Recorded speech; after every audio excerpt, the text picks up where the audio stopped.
আসসালামু আলাইকুম রহমতুল্লাহ বারাকাতুহু। অন্যান্য জাতির প্রতি রইল আন্তরিক শুভেচ্ছা অভিনন্দন।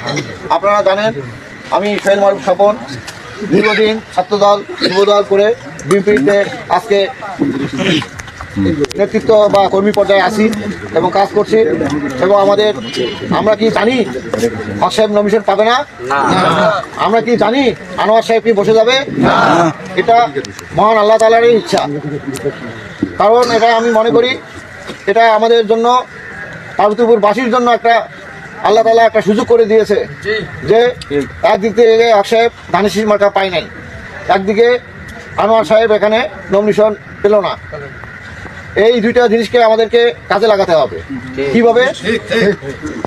কিভাবে আমাদেরকে একটু আগে আমার বড় ভাই বললো যে হক সাহেব মানুষ ধানের শীষ, এই ধানের শীষকে আমরা পার্বতীপুরে প্রতিষ্ঠা করছি।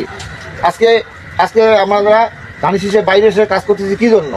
কারণ পার্বতীপুর কেন্দ্রীয় বিএনপি যে ঘোষণা দিয়েছিল যে যারা পার্বতীপুরবাসীর সাথে দীর্ঘদিন যাবৎ পরিচিত আছে, সব কিছু তার নখদর্পণে আছে, তাকে মনোনয়ন দেওয়া হবে। কিন্তু সেটা কেন্দ্রীয় বিএনপির ওপর বিশ্বাস রেখে আমরা মনে করেছিলাম যে জননেতা আলাদা যেটা মিজানুল হক সাহেবের মনোনয়ন পাবে। কিন্তু আল্লাহর ইচ্ছাই হোক আর কুচুকুরি মহলের ইশারায় হোক সে মনোনয়ন পায়নি, আলহামদুলিল্লাহ পায়নি। কিন্তু তিনি ঢাকা থেকে এসে কেন্দ্রীয় বিএনপির সাথে কথা বলে এসে তিনি এখানে বললেন যে আমাকে এই ধানের শীষের বিপক্ষে নির্বাচন করাটা ঠিক হবে না, আমি নির্বাচন করব না। তখন পার্বতীপুরের লোকজন খুব কম ছিল। ইমরান ভাই বললেন যে আমরাই তাকে জোর করে দাঁড় করাই দিয়েছি। এবং আজকে যারা পদ পদবীর ভয়ে তাদের কাছে যাচ্ছে, তারা আজকে ওখানে যা কী হচ্ছে যে হক সাহেবের এজেন্ট হিসেবে তারা আজকে আমাদের কাছে আসতেছে।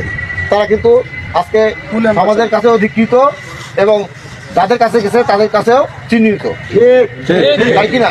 আর আমরা যারা এখানে আছি অবশ্যই আমরা নীতি এবং আদর্শের উপরেই আছি। আমরা বিএনপি যদি আমাদেরকে ত্যাগ করে, আমরা বিএনপিকে ত্যাগ করি নাই।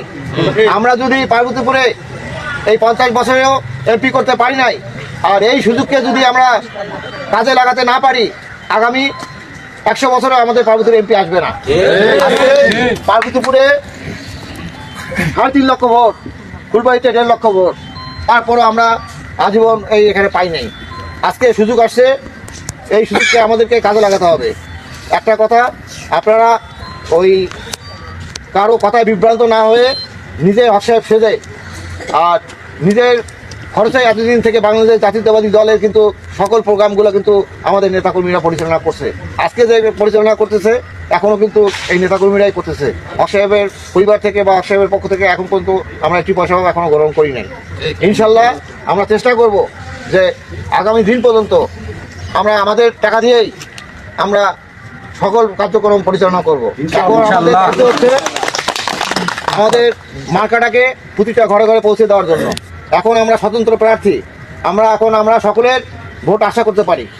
যেমন জামায়াত ইসলামীও আওয়ামী লীগের লোকেরা ধানের শীষে কি ভোট দিবে? দিত না।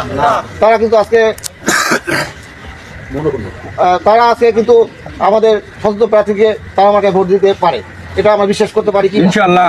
এমনিভাবে হিন্দুরাও আমরা মনে করি যে তারা নৌকা ছাড়া কিছু বোঝে না, ধানের শীষকে তারা মনে প্রাণে নেয় না। তারাও এখন মনে করেন যে এই পার্বতীপুরে তারা 90,000 ভোট। আপনাদের এই ওয়ার্ডেও কিন্তু অনেক হিন্দু আছে, বিশাল একটা হিন্দু গোষ্ঠী আছে, তারা আছে এখানে উপস্থিত নাই। তাদেরকে আমি বলবো এই ওয়ার্ডের নেতৃবৃন্দকে ওই এলাকায় গিয়ে যারা স্বেচ্ছায় যারা নাম দেখাবে তাদের নামগুলো নিয়েও যেন এই কমিটিতে অন্তর্ভুক্ত করা হয়। এটা কি আপনারা এখন? আর বক্তব্য দীর্ঘায়িত না করে আমি বলবো যে লোভ লালসার ঊর্ধ্বে থেকে ইমানি দায়িত্ব নিয়ে আমাদের পার্বতীপুরের সাথে এবার যদি আমরা পার্বতীপুরে এমপি নিতে না পারি, তাহলে আমরা তো পারলাম না, আমাদের নাতিপুতিও আর পাবে না।